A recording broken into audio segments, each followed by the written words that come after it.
क्रमांक 2 शिवपूर्वकालीन भारत. आणि या पाठातील हे अतिशय महत्वाचं लेक्चर की जे लेक्चर फक्त या पाठासाठी नाही, या संपूर्ण इयत्ता 7वीच्या पाठ्यपुस्तकासाठी ते प्रस्तावना असणार आहे. तेव्हा या लेक्चरला आपण आता सुरुवात करतोय. लेक्चरचं नाव आहे मध्ययुगास आरंभ. Let's start.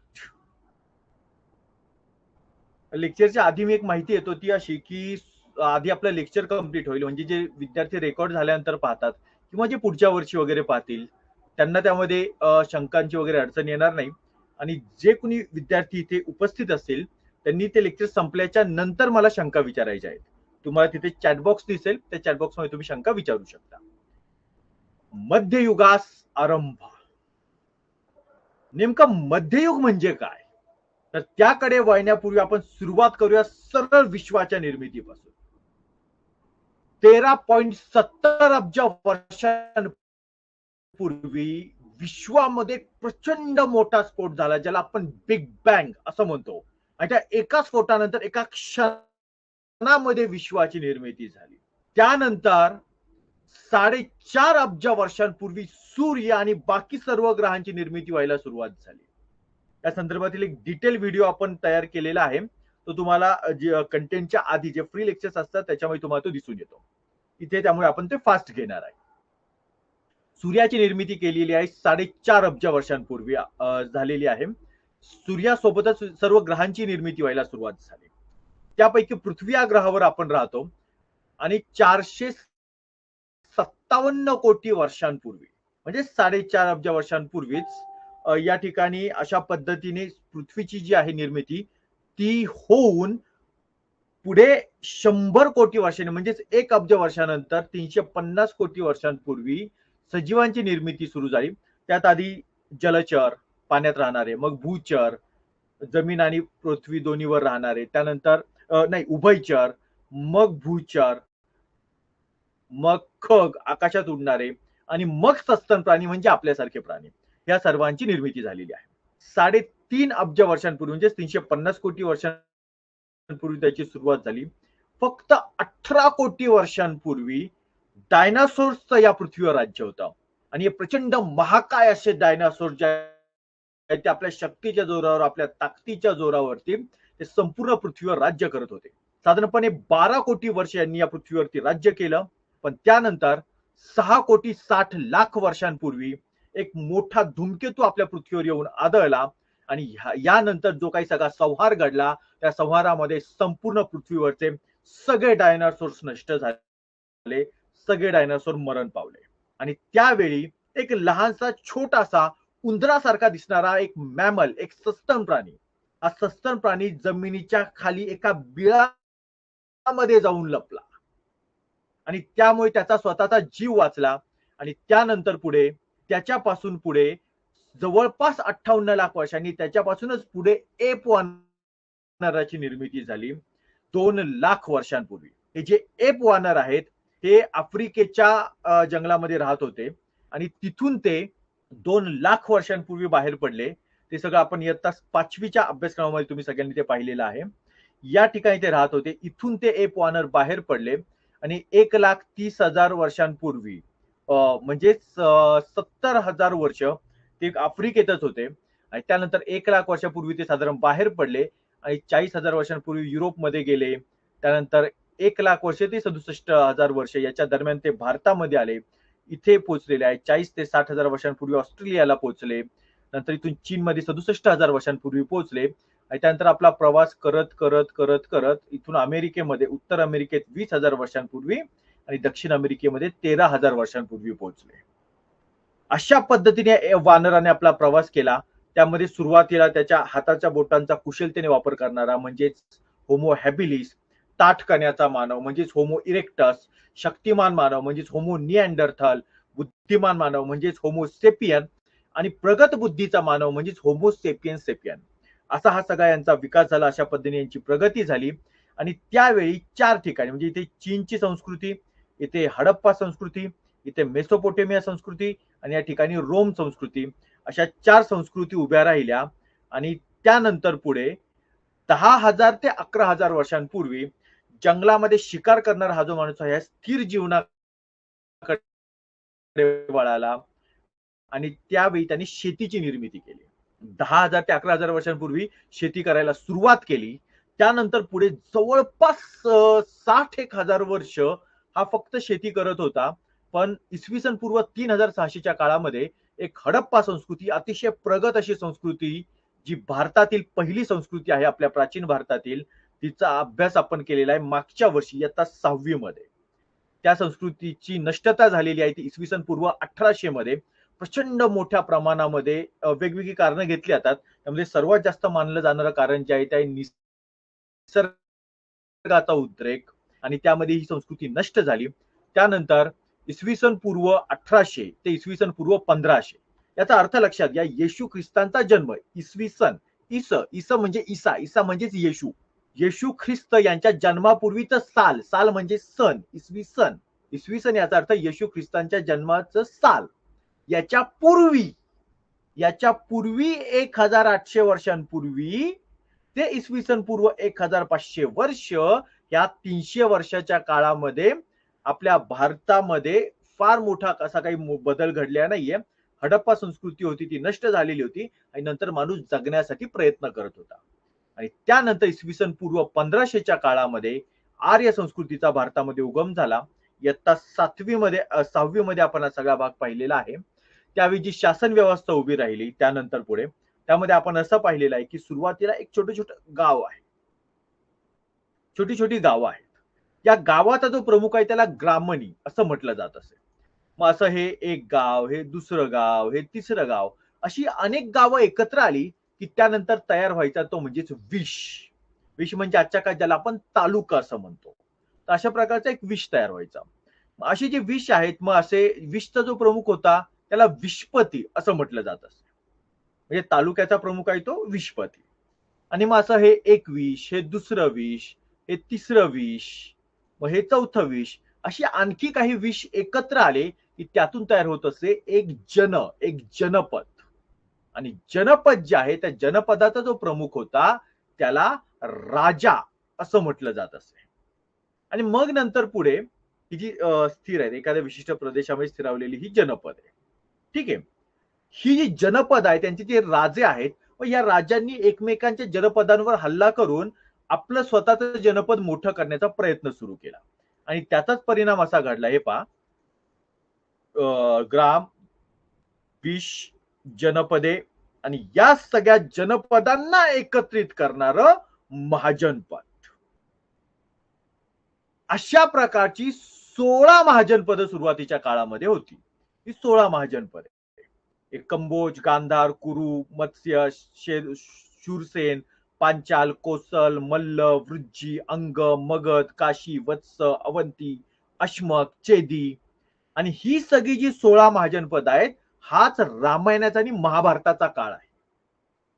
महाभारतामध्ये किंवा रामायणामध्ये आपण ज्या ज्या नगरांचा उल्लेख पाहतो ती सगळी नगर याच ठिकाणी आहेत, की याच्या आधी नव्हती आणि याच्या नंतर ती नष्ट झाली. ठीक आहे. इसवी सन पूर्व 1000च्या आधी ती नव्हती, कारण इसवी सन पूर्व 1000 मध्ये वेदांची निर्मिती झाली. ऋग्वेद हा पहिला जगातील सर्वात जुन्या ग्रंथांपैकी असणारा ऋग्वेद हा ग्रंथ त्या काळात निर्माण झाला. आणि ऋग्वेदामध्ये ना रामाचा उल्लेख आहे, ना कृष्णाचा उल्लेख आहे, ना विष्णूचा उल्लेख आहे. तिथे कोणत्या देवता आहेत तर तिथल्या देवता म्हणजे पंचमहाभूत आणि देवांचा राजा इंद्र यांचा उल्लेख आहे. त्यामुळे त्याच्यानंतर हे सगळे या सगळ्या घटना घडल्या.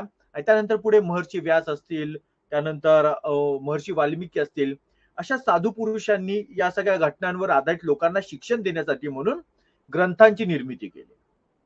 आणि त्या सगळ्या गोष्टी आहेत त्यामध्ये वेगवेगळ्या लोकांनी आपली भर घालत गेलेले आहेत आणि त्यातून पुढे वेगवेगळे ग्रंथ तयार झाले. मग त्यामध्ये ऋग्वेद, यजुर्वेद, सामवेद, अथर्ववेद असे वेद, मग उपवेद, मग वेदांगे, मग ब्राह्मण ग्रंथ, मग आरण्यके, मग उपनिषदे, मग 18 पुराणे, मग महाकाव्ये ज्यांना आपण रामायण आणि महाभारत असं म्हणतो. हे सगळं 400 वर्षांच्या काळातलं आहे. इसवी सन पूर्व 6वं शतक हे जे आपण म्हणतोय ना, साधारणपणे या काळात घडलेलं आहे. इसवी सन पूर्व 6वे शतक. आणि त्यानंतर पुढे ही जी 16 महाजनपदे होती, त्या 16 महाजनपदांपैकी 4 महत्वाची होती की जी पुढे आली. त्यात होतं कोसल, वत्स, अवंती आणि मगध. या 4 महाजनपदांना महत्व प्राप्त झालं आणि त्यानंतर पुढे या 4 महाजनपदांच्या सत्तेच्या संघर्षामध्ये पुढे मगध साम्राज्याचा उदय झाला आणि मगध मधला हा एक प्रसिद्ध राजा अजातशत्रू, त्याचा उल्लेख आपण पाहिलेला आहे. इथे हर्षवर्धन फक्त मी शिल्लक ठेवलेला आहे. आता बाकी सगळे कोण कोण राजे आहेत ते आपल्याला पाहायचं. याचा विशेष उल्लेख आहे तो मी तुम्हाला नंतर सांगणार आहे. शेवटी बघा, सुरुवातीला मगधवर बृहद्रथ वंशाचं राज्य होतं. त्यामध्ये बृहद्रथ राजा असेल, जरासंध राजा असेल. जरासंध आठवतोय ना, भीमाने दोन्ही पाय धरले, असा फाडला आणि इकडं त्याचा देह टाकून दिला. त्याची कथा होती बघा, अशी पौराणिक कथा अशी आहे की ते 2 तुकडे केले की तो एकत्र येऊन परत जोडला जायचा आणि मग त्याला इकडं टाकल्यामुळे ते काही जोडले गेले नाहीत आणि तो मरण पावला. तर अशी ती कथा आहे. आता काल्पनिक कथा आपण बाजूलाच ठेवून देऊयात, पण मूळ कथेमध्ये भीमाने जरासंधाला ठार मारलेला आहे. म्हणजेच कृष्ण, महाभारत सगळं कौरव पांडव याच काळात होते, बृहद्रथ वंशाच्या काळात. यांचा जो शेवटचा राजा होता रिपुंजय, त्याच्यानंतर पुढे बृहद्रथ वंश संपला, कारण तिथून पुढे राज्य शिल्लक राहिला नाही. त्यानंतर हर्यक वंशाची सुरुवात झाली. ह्या राजांचं नाव तुमच्या 6वीच्या पाठ्यपुस्तकात आहे. बिंबिसार, अजातशत्रू, उदयभद्र. त्यातल्या उदयभद्रला बाजूला करून लोकांनी एका राजाला गादीवर बसवलं, तो होता शिशुनाग. आणि शिशुनाग या वंशाची सुरुवात झाली. मग याच्यामध्ये शिशुनाग, कालाशोक, महानंदी. यांच्यापैकी कालाशोक आणि महानंदी या राजांना ठार मारून नंद घराण्याची स्थापना केली महापद्मानंद यांनी. आणि मग त्यांच्यातला जो 10वा राजा होता धनानंद, त्या धनानंदला गादीवरून बाजूला करून त्याला ठार मारून चंद्रगुप्त यांनी मौर्य वंशाची स्थापना केली. चंद्रगुप्त, बिंदुसार आणि सम्राट अशोक यांसारखे महान राजे या ठिकाणी घडले. त्यांचा 10वा जो राजा होता तो होता बृहद्रथ. आणि या बृहद्रथाला त्याच्या वजिराने ठार मारलं आणि तिथे तयार झाला शुंग वंश. पुष्यमित्र शुंग हा शुंग वंशाचा निर्माता होता. पण नंतर मगधचं यांचं जसं मोठं राज्य होतं तसं राज्य यांचं सकुनाचं झालं नाही. म्हणजे झाली राज्य, परंतु ती त्या लेवलनी झाली नाही, कारण बाकी अनेक लोकांचा प्रभाव त्यामध्ये होता, अनेक राज्यांचा प्रभाव वेगवेगळ्या बाजूनी होता. या कालावधी मात्र जो कोणी या गादीवर बसेल तो संपूर्ण देशाचा प्रमुख असं मानलं जात होतं. मग इथे शुंग वंश, कण्व वंश, कुशाण वंश, गुप्त वंश आणि वर्धन वंश हे सगळे वंश उत्तर भारतामध्ये होते. आणि त्यासोबत दक्षिण भारताचा जो भाग आहे त्यामध्ये काही राज्य झाली. त्यामध्ये चेल राज्य, चोल राज्य, पांड्य राज्य, सातवाहनांचे वंशज आहेत, सातवाहन राज्य आहे, वाकाटक राज्य आहे, चालुक्य राज्य, पल्लव राज्य, राष्ट्रकूट राज्य, अशी राज्य आपण हे सगळं आपण पाहिलेलं आहे. हे झालं इयत्ता 7वी पर्यंत. म्हणजे बघा, इयत्ता 6वीच्या शेवट इथे होतो. लक्षात घ्या मी काय सांगतो ते. याच्या साधारण अलीकडे जिथे हडप्पा संस्कृतीची सुरुवात झाली तिथून तुमचा प्राचीन भारताचा इतिहास सुरू होतो. आणि तो इतिहास संपतो कुठे? हे जे सुरुवातीलाच नाव ठेवलं होतं ना महत्वाचं नाव, तिथे इसवी सनाच्या 8व्या शतकाच्या काळामध्ये हर्षवर्धन राजाचं राज्य संपतं आणि तिथून पुढे मध्ययुगाची सुरुवात होते. आणि हे जे मध्ययुग आहे याची माहिती आपण या लेक्चर्स मध्ये किंवा या इयत्तेमध्ये आपण सर्वजण पाहणार आहे. तेव्हा अशा प्रकारचा हा सगळा कालावधी आहे की जो आपल्याला पाहायचा आहे. ठीक आहे. आणि हा जो मध्ययुगाचा काळ आहे हा काळ आहे इसवी सन 800 ते इसवी सन 1818. अशा पद्धतीने 1018 वर्षांचा कालखंड तुम्हाला या वर्षी अभ्यासायचा आहे. सर 1018? होय. मग तुम्हाला गंमत सांगतो, तुम्ही जेव्हा पहिलीला होतात ना तेव्हा तुम्ही 12 अब्ज वर्षांचा कालखंड शिकलेला आहे. पाचवीत होता त्यावेळी इतिहासाची पहिली म्हणजे तुमची 5वी. 12 अब्ज वर्षांचा कालखंड तुम्ही इयत्ता 5वीत शिकलेला आहे. त्यानंतर साधारणपणे 3500 वर्षांचा कालखंड तुम्ही इयत्ता 6वी मध्ये शिकलेला आहे. आणि आता 7वीला फक्त 1000 वर्ष आहे. मागच्या वर्षी 3 पट शिकलायत. त्याच्या आधी तर किती पट झाले. तर हा कालखंड आता आपल्याला शिकायचा आणि जशी जशी इयत्ता वाढेल ना तसा कालखंड कमी होत जातो बरं का. 8वीला तुम्ही फक्त 150 वर्ष शिकणार आहात. 150 ते 200 वर्ष. 9वीला तुम्ही 50 वर्षांचा अभ्यास शिकणार आहात. फक्त 50 वर्षांचा इतिहास.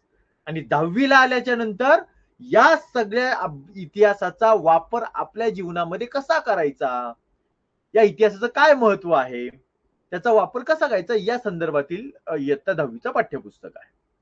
तर अशा पद्धतीने तुम्हाला साधारणपणे 1000 वर्षांचा इतिहास अभ्यासायचा आहे. आता वळूयात आपण या कालखंडाकडे. साधारण वेळ किती झाली आपली एकदा मी चेक करतो. साधारणपणे 30 मिनिटांचा मी टायमिंग आहे तो घेत जाणार. 15 मिनिट झालेत, त्यामुळे आजचं लेक्चर आपलं आणखी होऊ शकतं. एकदम फास्ट घेतलेला आहे मी, कारण जुना जो भूतकाळ आहे जो झालेला आहे ऑलरेडी, त्याच्यामध्ये आपल्याला फार वेळ घालवायचा नव्हताच. येस, आता आपण सुरुवात करूयात पाल घराण्यापासून. पाल पाल म्हणजे ती भिंतीवरची पाल का? नाही. लक्षात घ्या, भारताचा जो बंगालचा प्रांत आहे म्हणजे सध्याचा बांगलादेश जिथे आहे, हे पहा नकाशा इथे. इथे बांगलादेश आहे सध्या आणि इथे आपलं पश्चिम बंगाल हे राज्य. या ठिकाणी पाल घराणं होतं. म्हणजे तो एक असा राजा होता, तिथला पहिला राजा, की ज्याला लोकांनीच राजेपदावर बसवलेला आहे. मग तिथे श्रीपाल, जयपाल, धर्मपाल अशा पद्धतीचे राजे होत होते. म्हणजे एका अर्थाने पाल हे आडनाव म्हणायला हरकत नाही. हे पहा, पाल एम्पायर हे केवढं मोठं आहे पहा. बंगाल पासून सुरू होतं, इकडे ते सरळ म्हणजे सध्याचा बघा भूटान, त्यानंतर नेपाळ, इथला बांगलादेश, हा उत्तर भारत, याच्यामध्ये गंगा नदीचं संपूर्ण खोरं आलं आणि या ठिकाणी काश्मीर पर्यंत जाऊन पोहोचलेला आहे हा भाग. तेव्हा असा हा पाल वंश होता. पण पुढे बघा देवपालचा काळ बघा, देवपालचा काळ. हा जो निळा रंग दिसतोय ना, त्या अर्थाने बघा हे पाल राज्य किती मोठं, देवपालच्या काळात त्याचा किती मोठा दरारा होता देवपालच्या काळामध्ये. अशा पद्धतीचं एक महत्वाचं राज्य उत्तर भारतामध्ये झालं. दुसरं एक राज्य आहे ते म्हणजे गुर्जर प्रतिहार. लक्षात घ्या, खर तर या प्रत्येक राज्यावर आपण एक एक लेक्चर घेऊ शकतो. पण जर तसं म्हटलं तर आपल्याला फक्त इयत्ता 7वी साठी एक अख्खं वर्ष घ्यावं लागेल. त्यामुळे आपण महत्वाचे मुद्दे घेणार आहे आणि जे महत्वाचे जे काही राज्य असतील, महत्वाचे म्हणण्यापेक्षा जे आपल्या पाठ्यपुस्तकामध्ये ज्यांना थोडंसं जास्त त्यांचा उल्लेख केलेला आहे, त्यांच्याविषयीची आणखी डिटेल माहिती मी तुम्हाला देत जाईल. हे पहा, गुर्जर प्रतिहार यांचं राज्य केवढं होतं. आंध्र, कलिंग, हे पहा आंध्र प्रदेशचा काही भाग असा इथे वर आहे असं आपण म्हणूयात, इथपर्यंत. साधारण यांनी थोडा कमी भाग दाखवला, इथे थोडंसं खाली हे राज्य दाखवायला हरकत नव्हतं. आंध्र प्रदेश, कलिंग या भागामध्ये होतं. त्यानंतर विदर्भ या भागामध्ये, त्यानंतर पश्चिम काठेवाड, त्यानंतर कनौज, गुजरात, अशा पद्धतीने गुर्जर प्रतिहारांचं राज्य जे आहे ते पसरलेलं आहे. म्हणजे यांनी दाखवलेल्या या भागाशिवाय दक्षिणेमध्ये सुद्धा तुम्हाला हे राज्य दिसून येतं. हे राज्य सुद्धा मध्ययुगाच्या सुरुवातीच्या काळात होतं. म्हणजे हर्षवर्धन राजाच्या निधनाच्या नंतर जी छोटी छोटी राज्य निर्माण झाली, ती पुढे जी मोठी झाली, त्यांच्यापैकी काही फक्त महत्वाच्या राज्यांचा आपण उल्लेख पाहणार आहे. राजपूत घराणे हा एक विषय पहा, हा अतिशय महत्वाचा विषय आहे. राजपूत घराणे म्हणजे त्यांची स्वतःची अशी धारणा आहे राजपूत घराण्यांची, की राजपूत घराणे जे आहेत ते अग्नीतून निर्माण झालेले आहेत. पण जेव्हा ही मान्यता राजपूत घराण्यांच्या लोकांनी मान्य करायला हरकत नाही, किंवा काल्पनिक कथा म्हणूया, दंतकथा म्हणूया, त्यामध्ये हरकत नाही. आपण कथा म्हणून ही गोष्ट मान्य करू शकतो. पण जेव्हा इतिहास म्हणून आपण पाहतो किंवा विज्ञान म्हणून पाहतो, तेव्हा आपल्याला तसं म्हणता येत नाही. तर हे जे आहेत यांचे पूर्वज सुरुवातीला याच्यामध्ये होते, चीनमध्ये, आणि चीनमधून ते काश्मीर वाटे गोल फिरून ते भारतामध्ये त्यांनी प्रवेश केला असं मानलं जातं. तर हे राजपूत घराणे, की ज्या राजपूत घराण्यांमध्ये अतिशय महत्वाचे राजे झाले, म्हणजे तिथे आले, पण काही पिढ्या 2-3 पिढ्या गेल्यानंतर ते पूर्ण भारतीय झाले ना. 2-3 पिढ्या इथं काढल्यानंतर आता उदाहरणार्थ महाराणा प्रताप आहे ते त्याच वंशाचे आहेत, राजपूत घराण्याचे. ते थोडी चीनचे होते, ते भारतीय होते. किंवा असा हा सगळा विषय आहे. तर राजपूत घराणं जे आहे त्यामध्ये 3 महत्वाची घराणी आहेत की ज्यांचा आपण इथे उल्लेख करणार आहे. त्यातलं जे पहिलं घराणं आहे ते आहे गाहडवाल घराणे.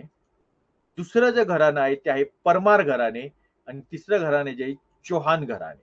हे जे चौहान घराणे आहे त्यामध्ये अतिशय महत्वाचा राजा होता पृथ्वीराज चौहान. त्याची कथा आपण उद्याच्या लेक्चरमध्ये पाहणार आहे. पुढचं ते चोल घराणे. लक्षात घ्या हे तमिळनाडूमध्ये आहे. मुळातच अगदी इयत्ता 6वीचा सुरुवातीचा तुमचा काळ आहे अभ्यासाचा, त्यामध्ये पहा तुम्हाला चेल, चोल, पांड्य हे 3 राज्य दिसून येतात की जी अति दक्षिणेकडे आहेत, जी चंद्रगुप्त मौर्याच्या काळापासून किंवा त्याच्या थोडंसं आधीच्या काळापासून अस्तित्वात आहेत. आणि तीच राज्य म्हणजे जे वारसदार बदलत राहायचे, त्याचे राज्य बदलत राहिले, तिथले वंशज बदलत राहिले, पण की घराणं जे आहे चोल नावाचं राज्य, चेर नावाचं राज्य, पांड्य नावाचं राज्य, ही राज्य 2,500 हजार वर्ष टिकलेली राज्य आहेत. तर तमिळनाडूमध्ये हे जे एक मोठं राज्य होतं ते राज्य पहा या ठिकाणी.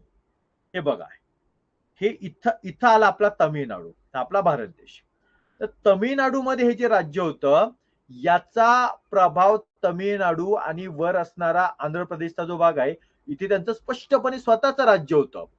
सोबत ते इकडे गेले, त्यांनी मालदीव बेट आहे ती जिंकून घेतली, म्हणजे आजचा एक मालदीव नावाचा देश तो जिंकून घेतला. ते इकडे वळाले, त्यांनी श्रीलंका जिंकून घेतली, श्रीलंका देश संपवला, तो सुद्धा त्यांच्या राज्यामध्ये आहे. त्याच्याशिवाय त्यांचा दरारा, त्यांचं आरमार, त्यांची सैन्य एवढं जबरदस्त, त्यांनी जहाजाच्या माध्यमातून प्रवास करून वेगवेगळ्या ठिकाणी त्यांनी लढाया केलेल्या आहेत. आणि या ठिकाणी हा जो तुम्हाला सगळा भगवा भगवा रंग दिसतोय ना, या सगळ्या ठिकाणी बघा इथे सगळीकडे असे राजे होते ज्यांनी हे मान्य केलं, आम्ही राजे म्हणून राज्य करतो, तुम्ही आमचे महाराजे व्हा. तुम्ही आमचे महाराजे, आम्ही राजे, आम्ही राजे, तुम्ही महाराजे. म्हणजे आमचं जो काही उत्पन्न आहे, आम्ही जो काही शेतकऱ्यांकडून टॅक्स घेतो, आम्ही जो काही कर्मचाऱ्याकडून टॅक्स घेतो, आम्ही जे काही उत्पन्न उभं करतो त्यातला काही भाग आम्ही तुम्हाला डायरेक्ट पाठवून देतो चोल राज्यासाठी, फक्त तुम्ही आम्हाला संपवू नका. बघा ना, मालदीव, श्रीलंका, तमिळनाडू, इकडे बघा कर्नाटक, इकडे केरळ, इकडे वर येऊयात आपण ओडिसा, पश्चिम बंगाल, हा बांगलादेशचा भाग, इकडे म्यानमारचा भाग, आणि निघाला तिकडे खाली हे बघा इकडे सगळी आपली राज्य, आसाम राज्याचा काही भाग, इकडून खाली निघालो इकडे जावा, सुमात्रा बेट वगैरे, किती मोठं राज्य आहे.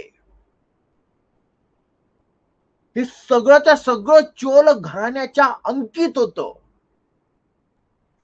हे कोण होते महान राजे? तर त्या राजांपैकी एक राजा होता राजराज पहिला. हे जन्माला येताना कुणी राजराज असं पहिला असं नाव ठेवत नाही, त्याचं नाव राजराज असंच ठेवलं. पण एक प्रथा असते ना, आपल्या आजोबांचं किंवा पंजोबांचं नाव आहे ते पुढच्या पिढीला द्यायचं, त्यामुळे नंतर पुढे दुसऱ्यांदा कुणाचं तरी राजराज नाव ठेवलं, परत तिसऱ्यांदा कुणाचं ते राजराज नाव ठेवलं, तर ते सगळे पुढचे नाही. तो पहिला राजराज नावाचा राजा होता, त्याचा हा दरारा होता, आणि त्याचाच मुलगा म्हणजे राजेंद्र पहिला. आणि या दोघांनी मिळून एवढं जबरदस्त राज्य उभारलेलं आहे.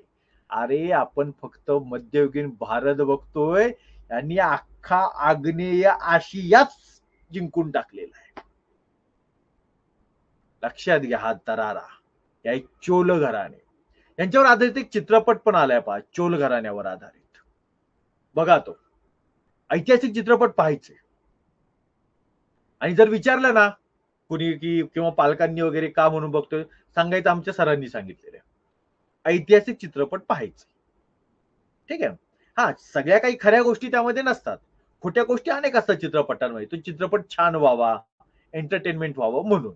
पण मुळात त्या कथेचा एक बेसिक भाग तरी लक्षात येईल, काहीतरी असं असं बाबा घडलेलं होतं, त्यामुळे ते पाहिजे. चोल घराण्यानंतर पुढचं घराणे ते म्हणजे होयसळ घराणे. होयसळ घराणे जे आहे ते कर्नाटकमध्ये होतं, आणि कर्नाटकचा सगळा भाग, जवळजवळ सगळा भाग आहे तो त्यांनी जिंकलेला आहे. हे पहा, इथे वरती आहे महाराष्ट्र, इकडे गोवा, इकडे आंध्र प्रदेश, हे तमिळनाडू. आणि हा जो होयसळ घराण्याचा विषय आहे, तिथले जे प्रसिद्ध राजे होते त्यांच्यामधलं सगळ्यात महत्वाचं नाव आहे ते म्हणजेच विष्णुवर्धन. विष्णुवर्धन या राजाने, म्हणजे होयसळ घराणं छोटसच होतं, पण विष्णुवर्धनने अख्खाच्या अख्खा कर्नाटक जिंकून घेतलेला होता. असा तो एक प्रसिद्ध राजा होता. नंतर पुढचा आहे राष्ट्रकूट घराणे. राष्ट्रकूट घराणे जे ते आपल्या महाराष्ट्रामध्ये होतं, पण संपूर्ण महाराष्ट्र नव्हता व्यापला त्यांनी. त्यांनी कसं पहा, इथे बघा, इथे संपूर्ण महाराष्ट्र नाही तर बघा, इथे बघा, इथे ते उत्तरेत पण गेलेले, वरती कुठपर्यंत गेले ते बघा, अगदी अलाहाबाद पर्यंत वगैरे गेलेले आहेत. दक्षिणेला चोल पर्यंत, चोल, गंगाज, पल्लव, चालुक्य, कुणाला कुणाला हरवलेले ते बरं का, बेरर, त्यानंतर काय परमरस, माळवा, ठीक आहे. तर म्हणजे याचा अर्थ असा की वेगवेगळी ठिकाण, काही ठिकाणांची पण नावं दिली आहेत, सगळीच राज्यांची नावं नाही आहेत. तर गोविंद तिसरा आणि कृष्ण तिसरा, गोविंद आणि कृष्ण तशी दोन्ही कृष्णाची नावं आहेत. आणि ते तिसरा म्हटलेला आहे या ठिकाणी. म्हणजे गोविंद गोविंद गोविंद, कृष्ण कृष्ण कृष्ण, असे कोणीतरी असते ना त्यांच्या वंशामध्ये, जे किमान 6 तर राजे असतील. गोविंद पहिला, कृष्ण पहिला, गोविंद दुसरा, कृष्ण दुसरा, गोविंद तिसरा, कृष्ण तिसरा, कमीत कमी एवढे तरी असतील. तर असे जे प्रसिद्ध राजे होऊन गेले ते राष्ट्रकूट घराण्याचे राज्य होते, जे महाराष्ट्रामध्ये होते. त्याशिवाय शिलाहार घराणे, शिलाहार घराणं जे आहे ना ते महाराष्ट्रामध्येच, पण महाराष्ट्राच्या काही विशिष्ट भागांमध्ये होतं. कुठे ते पहा, फक्त पश्चिम महाराष्ट्र, म्हणजे हा भाग, म्हणजे हा जो सगळा कोकण किनारपट्टीचा भाग आहे ना तो भाग, आणि पश्चिम महाराष्ट्र म्हणजे हा एवढा भाग पाहूयात आपण. सध्या जो पश्चिम महाराष्ट्र म्हणतो तसं नाही. हे नाशिक, अहमदनगर, पुणे, सातारा, इकडे काय सोलापूर, सांगली सगळं आलं तर हा सगळा जो भाग येतो, किंवा ठाणे, रायगड, रत्नागिरी, सिंधुदुर्ग, हा भाग, इथे शिलाहार घराणे होते. शिलाहारांच्या घराण्यामध्ये 3 घराणं होती. त्यातलं पहिलं घराणं बघा, ते होतं उत्तर कोकणामध्ये होते, ठाणे आणि रायगड. ठाणे म्हणजे तिकडचा पालघरचा पण भाग आला त्यामध्ये.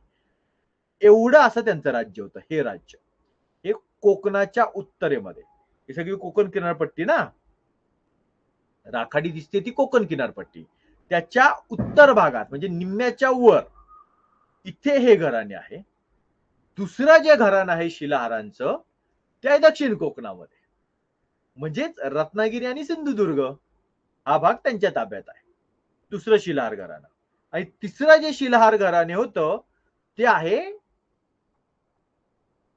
कोल्हापूर, सातारा, सांगली आणि बेळगाव. हे पहा, कोल्हापूर इथे, सातारा इथे, सांगली इथे, आणि बेळगाव म्हणजे यांच्या खाली इथे दक्षिणेला असणारा भाग, की जो भाग महाराष्ट्राचा आहे असं आपलं म्हणणं आहे.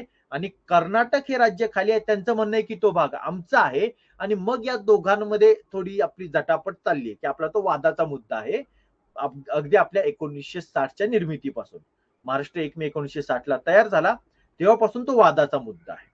पण शिलाहारांच्या वेळेस तो वादाचा मुद्दा नव्हता. त्यावेळी कोल्हापूर, सातारा, सांगली आणि बेळगाव अशा पद्धतीचं हे त्यांचं तिसरं घराणं होतं. म्हणजे मुळात शिलाहारांचं मूळ एक घराणं, आणि त्यांचे जे काही वंशज होते त्यांच्यापैकी एका वंशजांनी इथं राज्य केलं उत्तर कोकणात, ठाणे आणि रायगडमध्ये. दुसऱ्या वंशजांनी दक्षिण कोकणामध्ये राज्य केलं, रत्नागिरी आणि सिंधुदुर्गमध्ये. आणि तिसरा जे वंशज आहेत ते सातारा, सांगली, कोल्हापूर आणि बेळगाव या भागात त्यांनी राज्य केलं. तर अशा पद्धतीचं हे घराणं आहे. याच्याशिवाय अजून पहा, शिवपूर्वकालीन शेवटची वैभवशाली राजवट की जी आपल्या महाराष्ट्राशी संबंधित आहे, आणि ती आहे महाराष्ट्रातील यादवांची राजवट. भिल्लम पाचवा याची राजधानी औरंगाबाद जवळील देवगिरी या ठिकाणी होती. पहा, या यादवांचं राज्य हे महाराष्ट्राचं अतिशय महत्वाचं राज्य होतं महाराष्ट्रातील. आणि इथे देवगिरीचा किल्ला आहे. देवगिरीच्या किल्ल्या संदर्भातील एक स्पेशल व्हिडिओ आपण तयार केलेला आहे, मी देवगिरी बोलतोय. आपला जो पुढचा धडा आहे, स्वराज्य स्थापना नावाचा जो आपला धडा आहे, 5वा धडा, त्या धड्याचं पहिलं लेक्चर जे आहे ते मी तिथे अपलोड केलेलं आहे देवगिरीवर. तर ते लेक्चर तुम्ही सगळ्यांनी नक्की पहा. आणि कृष्णा नदीच्या पलीकडे त्याच्या सत्तेचा विस्तार झाला. म्हणजे इथून नर्मदा तापी नदी या ठिकाणी आले, यांच्यावर तर ते राज्य पोहोचलेलंच आहे, पण कृष्णा नदी म्हणजे इकडे आली दक्षिणेमध्ये, इथे या ठिकाणी म्हणजे साताऱ्यामधून ती नदी पुढे वाहत जाते. त्याच्याही दक्षिणेला कर्नाटकच्या आतमध्ये हे राज्य शिरलेलं आहे. तेव्हा अशा पद्धतीचे यादवांचं एक मोठं राज्य होतं की जे राज्य पुढे भविष्यामध्ये अल्लाउद्दीन खिलजी याच्या माध्यमातून नष्ट झालं. यादवांचा जो काळ होता तो मराठी भाषेस आणि साहित्यासाठी सुवर्ण काळ होता. म्हणजे तेव्हा खूप मोठ्या प्रमाणात आपल्याला मराठी भाषेला मान्यता होती, सहकार्य होतं राज्याचं. आणि याच कालावधीमध्ये दोन संप्रदाय म्हणजे भक्तिपंथ, देवाची भक्ती करण्याचे वेगवेगळे विचार जे असतात त्यांना संप्रदाय असं म्हटलं जातं. तर त्यातील एक महानुभाव संप्रदाय ज्याचे प्रमुख चक्रधर स्वामी होते आणि दुसरा आहे तो वारकरी संप्रदाय, याचे प्रमुख पुढे आपल्याला मुख्यतः आपल्याला संत ज्ञानेश्वर महाराज दिसून येतात. तर अशा प्रकारे या दोन संप्रदायांचा जन्म हा या यादवांच्या काळामध्ये झालेला आहे. तेव्हा अशा पद्धतीने आपण आज जी प्रायमरी बेसिक लेवलची माहिती आहे ती पाहिलेली आहे. इथे आपले पहिलं लेक्चर संपत आहे. उद्याच्या लेक्चरमध्ये आपण मध्य आशियातून झालेली आक्रमणे आणि त्यानंतर भारताकडून त्यांना झालेला विरोध या संदर्भातील आपण माहिती पाहणार आहे. ठीक आहे, चलो 5 जण ठीक आहे, चांगलंय, हरकत नाही. बोलून घ्या बाकीच्या पण आपल्या मित्रांना वगैरे. हा, असं पेपरला बातमी आली आपली छान पोहोचली असेल तुमच्या व्हॉट्सअपला. ठीक आहे ठीक आहे, हाय हाय हो, हाय सर, ओके ओके, ठीक आहे. चालेल, काही शंका अडचण असेल तर विचारून घ्या. 32 मिनिट होईपर्यंत मी थांबतो. माझा आवाज पोहोचायला 10 सेकंद लागतात, त्यामुळे आपण ठीक आहे, चालेल चालेल, तुम्ही जायला हरकत नाही वेदांत दर्शन. पण कोणाची काही शंका असेल समजा तर मला वाटतं 32.5 मिनिट होईपर्यंत थांबतो मी. शंका नसेल तर तुम्ही जाऊ शकता, काही हरकत नाही. चलो.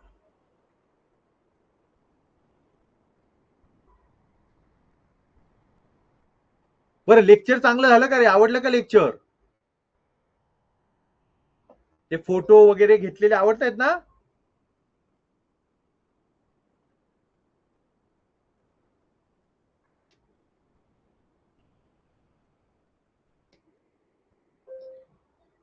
अच्छा, हो सर म्हणायचे ते हाय सर टाकलं का? ठीक आहे ठीक आहे. दर्शन, ठीक आहे. खूप छान झाले सर. ओके ओके, छान, व्हेरी गुड. हा ओके, कीर्ती पवार म्हणजे ते मुलासाठी तुमचा मागे मला कॉल मेसेज पण होता की सर 7वी कधी सुरू होणार. आता रेग्युलर सुरू राहील. आता पूर्ण 7वी आपण कव्हर करणार आहे. चालेल चालेल, चलो ठीक आहे. भेटूयात उद्या संध्याकाळी याच ठिकाणी याच वेळी. तोपर्यंत अभ्यास करत राहा. Good bye. Yatharth Pawar, okay okay, ठीक आहे, छान. चालेल, चलो बाय यथार्थ.